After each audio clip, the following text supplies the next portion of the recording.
Sincerely apologize if shit got out of hand. Mrs. Sane and anybody else got caught up in it. That's all on me. Next time I'ma have better people. Next time we get it right. You know, we can come at you at any time, any place. This is your one chance to do things a different way. I mean, of course you can get at me, frankly. Does it look like I'm fucking hiding, little nigga?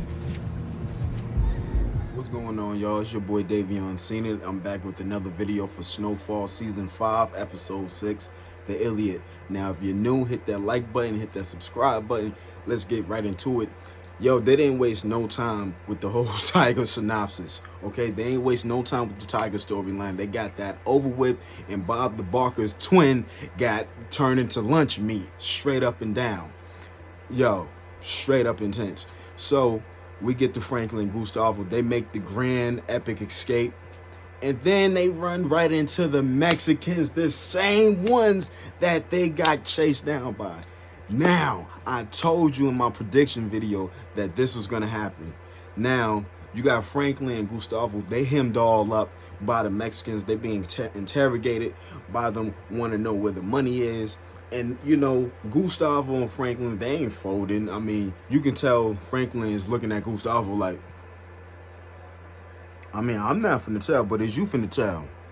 Then they start coming up with a plan to, well, they didn't really get the chance to come up with a plan because old boy came back from eating that quick meal. I mean, you're gonna eat that quick, but he came back from eating a quick meal, and he suspect that someone was talking, and then Franklin suggests that he take him back to the house to find the cash. But we get to Jerome, Louis, and Leon, and the whole entire crew, and everyone is unscathed, but everyone wants to know where Franklin is. And then you got the Crips, Big Dion and Big Leon and Leon bringing in Black Diamond and Dallas, Black Diamond and Dallas back to Jerome's and Louis' club for interrogation. Now, of course, it makes sense to grab them up because they'll do anything for the highest bidder. Work for anyone for the highest bidder. So back to Franklin and Gustavo being trapped up. They getting beat up. And then, you know, Franklin, you know, you can tell he's used to this. I mean, it's nothing new. He's used to getting beat up. He's going to get beat up until the series ends. So Franklin bribes the gang to bring him back to the house. But what they don't know is that Tony the Tiger is out loose. But one thing I liked about this is how close they try to keep it realistic, as close as possible. So, you know, of course, Franklin didn't really go in there all confident like in other television shows or movies, those kind of tropes, where the guy would just go in and then, boom, magically, the tiger comes out of nowhere and just eats the guy right away. No, it was a bit of a hesitant. He was a bit hesitant. He didn't even know if the tiger was going to be there in the first place. But things worked out in his favor. God was on his side. And then he finally caught the little bastard. And what's his name? Clever? Yeah, right. Yeah, that wasn't so clever, huh? I told you. And I told you he was going to get packed up. So now we get word back that Franklin, according to Aunt Louie, that Franklin is alive, well and stable. He's stranded out in East LA. So they gather up the crew. They get Franklin out of there. And then what was so funny to me is how Franklin just packed old boy up. What's his name? Clever. You know, he was nice enough to give him the keys, okay? Because, see, I would have threw them bitches right.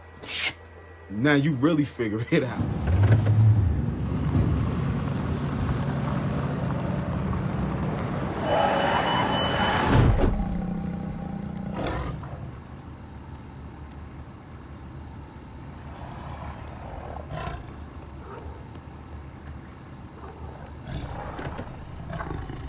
So now we get back to the club. And, you know, Sissy and Veronique, they're having a conversation.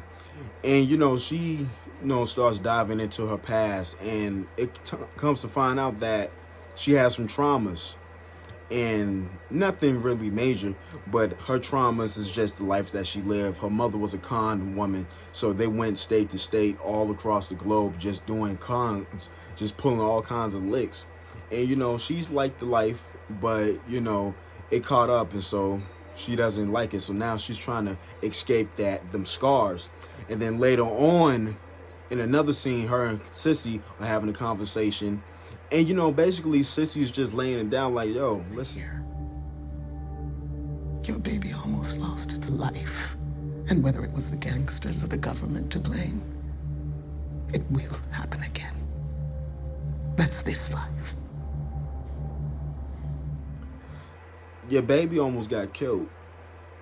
Whoever it was, whether it was the gangsters or the U.S. government, it will happen again. So you see Veronique's face, like now she looks shook, because in the beginning she was actually telling Franklin, like, you have to do what you have to do to keep us and the baby safe. You know what I'm saying? But Franklin hasn't been really doing so much of a good job with that. So now you have Franklin, he goes back to the crib, finds out that Veronique moved out. And one thing I wanted to know was what was on that note that made him flip. I mean, I was waiting on the camera, some kind of camera work to just show us something, but we never got to that. Now, I will say this episode was a good epilogue series finale to the mini-series, The Iliad. It was a great series, but now let's get back to Snowfall. Now, I noticed a lot of people heard Veronique's backstory, and people, started getting suspicious, like maybe she's conning Franklin. I can understand why people would say that, but however, I really don't have that feeling, not yet. I'm starting to look at her as a suspect. Excuse the dog. But another suspect that people are starting to put that title on is Peaches. Now, it doesn't really feel really far-fetched that Peaches will be the one setting all this up, but at the same time, they also blame Peaches for the money being gone. So maybe Peaches is going to be in on this as far as cash being gone and stealing. It's still awful regardless, but maybe, I don't know. But Peaches, he's a suspect, okay? Because where is he? Where you at, Peaches? Did you need some cash for your sickness? No. So anyway, Franklin talks to Avi, and you can tell Franklin is really devastated, because you can tell he loves Veronique. He trusts her a lot. And Avi just starts dropping some gems on him. And shout out to Avi for the straight up character development, because he's came a long way. He's a drippy old man. I thought he was going to be like the plug for the rest of the series, but apparently he's not if you watch season 2. But obviously just starts dropping gems on him, talking about how when he was in the war, but he sees that there's a war within Franklin. He says Franklin can do anything that he wants. He can be a businessman, he can be a real estate agent, he can be a drug dealer. And he sees the potential in Franklin to getting out the game, but he has this battle within himself between all these three, things. So we get towards the end of the episode.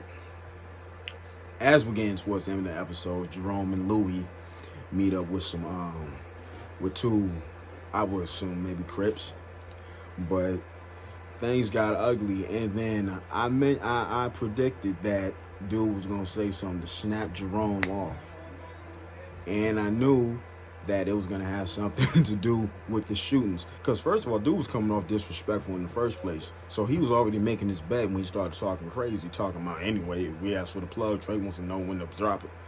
No, we want you to go out in the street. We don't want you to think we work for you. No, you work for us. And Jerome had to remind him as soon as he started getting crazy, and he ended up getting his face up, putting a huge dimple in his left cheek.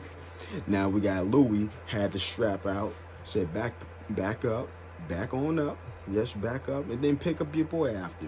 And Jerome was not having it. And you can tell he feels some kind of way, because it's possibly Peaches that's setting a lot of this up, or not even that, just with him as far as thieving. So my thing about the whole Peaches thing, I'm going back to that now. With Peaches,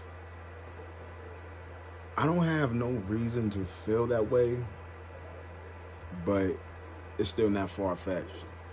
I'm not saying Peaches set up the shootings, but as far as $5 million being missing, I say missing, I don't know, man. It's just, if only 2 people knew where that was, then how could it not be Peaches? But anyway, so we get towards the end of the episode, and then Black Diamond and Dallas start talking about this OG that got released out of jail a couple months ago.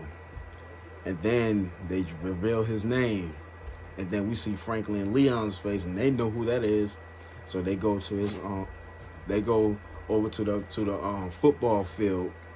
And you know, comes to find out that he's a whole coach, and he really sounds like a real one of them old school rough coaches with the rough voice, the heavy smoker, you can tell.